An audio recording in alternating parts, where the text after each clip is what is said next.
দাঁতের ডাক্তারের কাছে গুলেদা দাঁত তুলতে গেছে। ডাক্তারবাবুকে গিয়ে বলছে, ডাক্তারবাবু আমার দাঁতে ভীষণ ব্যথা। ডাক্তারবাবু বলল,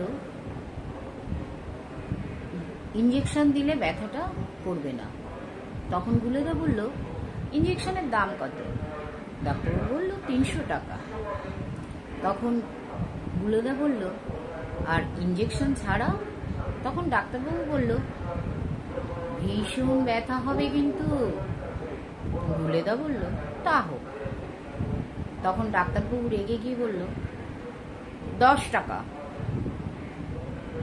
গুলেদা বলল, ঠিক আছে ডাক্তারবাবু, আপনি আমাকে ওই 10 টাকার যেভাবে দাঁত তোলে সেভাবেই দাঁত তুলে দেন। ডাক্তারবাবু তখন এক সাঁড়াশি নিয়ে দাঁতটা এমন জোরে টান মারল, খুলে বেরিয়ে এলো।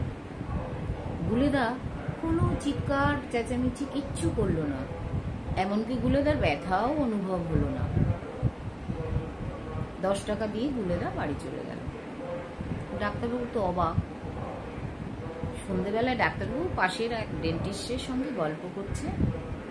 জানেন, আজকে আমার চেম্বারে একজন দাঁত তুলতে এসেছিল।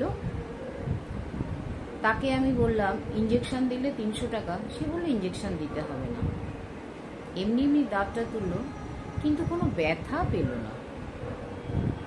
তখন পাশের ডাক্তার বলছে, আমার কাছে একজন এসেছিল, আমি ইঞ্জেকশন দিয়ে বাইরে অপেক্ষা করতে বলেছিলাম, সে যে বাইরের থেকে যে পালিয়ে গেল আর ফিরে এলো না।